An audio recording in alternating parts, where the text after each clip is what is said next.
I love giant robots. I love mechs. I just do. Just put them in any game and I will play it because it's something that interests me and always has. I mean, ever since I was a little kid playing like some of the early BattleTech games and the early Mech Warriors and stuff like that, I've been really just incensed with mechs and just giant robot combat and just about anything. And whenever I see games like that in the more modern day, it kind of takes me back to a time when they used to be a little bit more popular and more common. And nothing kind of encapsulates that time, in my opinion, more so than Armored Core does. Armored Core, of course, for those of you who don't know, being the extremely excellent, very complex, or mechanically complex mech sort of sim that was developed by From Software, the people that are, of course, known more for Dark Souls nowadays, but at the time, Armored Core was very much one of their mainstays in terms of their output. Armored Core is a series that I got into personally when the second game came out on PS1, Armored Core Project Phantasma. I've actually never played the first game, but ever since I played that game, I actually rented it once at an old rental store that has not existed for many years. I just sort of became obsessed with the series and bought and played just about every entry after that. And whenever games remind me of that, well, first of all, that's really rare because it's a pretty specific type of mech combat game that isn't really made anymore from what I can tell. But whenever games do remind me of it, I get immediately transported back to like the PS2 days of playing Armored Core 3 and stuff like that and just having a ton of fun with friends building random robots and making them look silly. So imagine my surprise and my wide-eyed glee, you could say, when I see a game that screenshots it reminds me of Armored Core. I'm like, holy crap, is that like a spiritual successor to the AC games? Like, what is this? And that's what led me to M.A.S.S Builder. M.A.S.S Builder is a game that promises to be a pretty complex sort of mech combat game in the vein of stuff like Armored Core. And it shows it in its customization. I'm going to actually have some footage very shortly that is sped up customization of various parts of the mechs and their weapons and things like that, just to show you what it involves. It's very, very sped up because it's like 20 minutes of footage, but I still wanted to show a lot of it just to give you a good idea of what's available, because the customization in this game is pretty crazy. But about the gameplay for just a second, because that's also important, I've been told. The gameplay it differs from the Armored Core games in several ways, one of which is that you're much faster. You're just speedy, and you can dash a lot more, and I mean, Armored Core did have jets of various kinds, lots of boosters and things, but they were on a somewhat limiting sort of fuel gauge, or energy gauge, really, that depended on the sort of build you're making as to how much of it you can use. And in this game, I've noticed that it's less limiting, deliberately so. It seems to be that you're meant to be a lot more agile in general, although you can still build very heavy, like tanky, powerful mechs that can't really move around too much. But even still in mechs like that, you're going to be jetting around a little bit more than you were in those games. Also, one of the main differences you probably saw earlier is that the game actually does have a melee combat system, which Armored Core did not. It focused pretty much entirely on projectile weapons. Now, you did have the arm blades. Every Armored Core game, as far as I can remember at least, had the laser arm blades, but they were more like the melee button in a first-person shooter than they were an actual melee combat system. You know, they were something that was like a reflexive single-hit attack that you used at opportune moments, not actually one of your main methods of combat. Whereas in this game, you actually have a customizable melee weapon that you can take with you, which is very useful to have because, of course, all the other weapons do have ammo capacity, and you will run out eventually. So having a melee mainstay is very useful.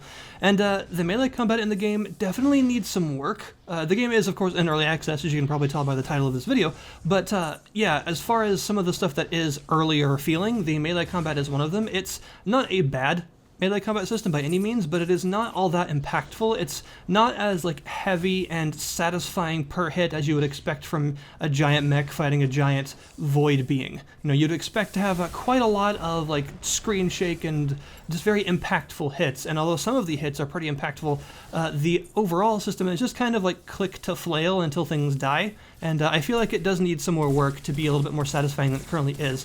I do, however, like the amount of customization that is on offer with the melee weapons. You can create things like lances, katanas. You can even do something as specific as, say, having like a spear body with like a katana blade, so you basically make like a weird mech naginata, which is kind of cool, and you can make like giant 170-ton hammers and all sorts of things like that. There are tons of parts to customize yourself with, and that does help a lot in terms of creating something that's satisfying, because of course if you do have a weapon that you yourself have designed, it does have a little bit more of an impact to you when you're actually using it, because it's sort of like a signature weapon along with the mech that you've created too. So the customization in the game does have a really good focus on making things that are unique to you, you could say. There's just so many options available that it does feel very satisfying to do.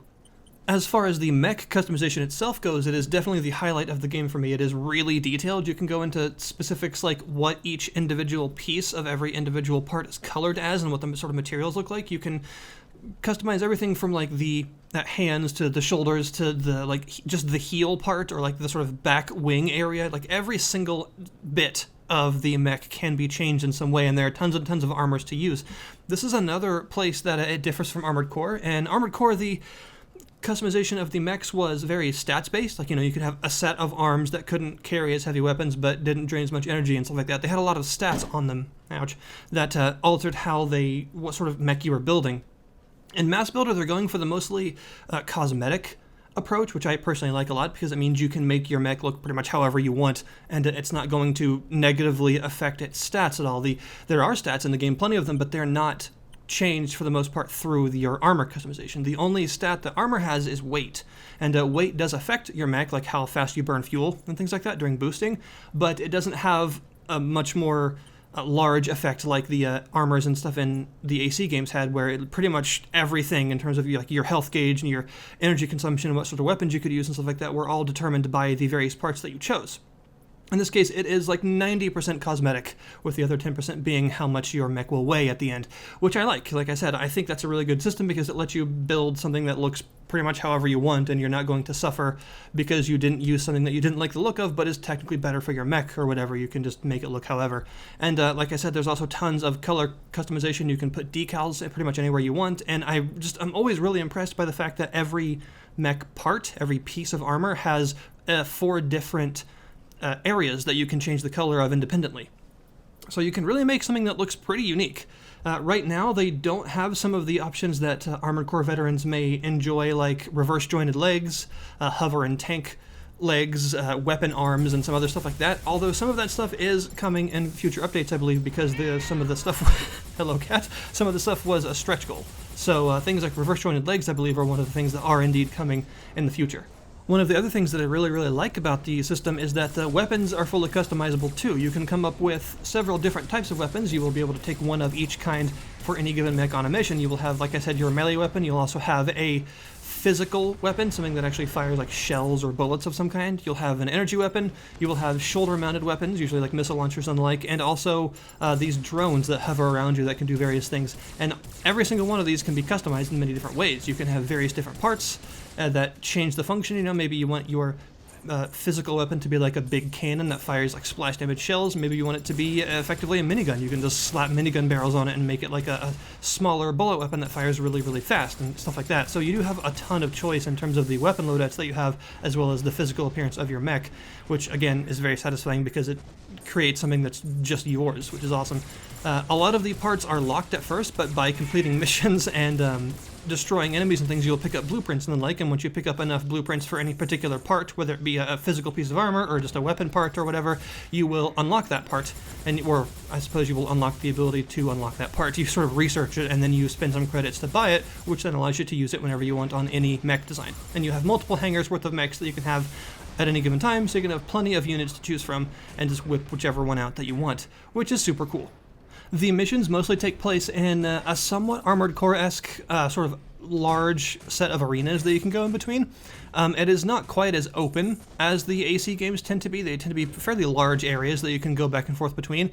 This tends to have more like mission areas where you'll have an area and the rest of it is sort of cordoned off until you complete your objective in that particular arena-like area, and then you can go on to the next one.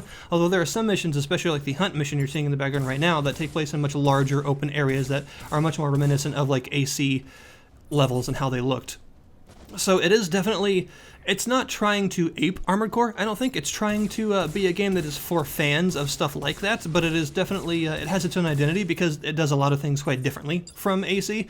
And I appreciate that. Obviously, I would like to play another Armored Core game, but if someone else is making sort of like a spiritual successor or a game that is just for fans of, it's nice that it has plenty of its own ideas as well. That's kind of what I would expect and hope for, honestly. As far as the actual like statistical customization of your mech, it is mostly done by these internal parts. You have three different what are basically skill trees or research trees that you can go into, and just like how killing enemies gives you various blueprints for new parts, it also gives you credits and various materials to use for unlocking new things. And this sort of tree, or each of the three trees rather, has two different kinds of nodes. It has these bigger nodes that unlock actual internal parts for you to slot into your machine, and then it unlocks there are smaller nodes that are like sort of passive upgrades or alterations to that part. And each of those big parts will have 2 or 3 or 4 slots, depending on the part, that you can slot these smaller upgrades or alterations into. And this allows you to specialize quite a lot, or to have just a sort of general selection of parts that are kind of good at everything but not great at anything if you want to.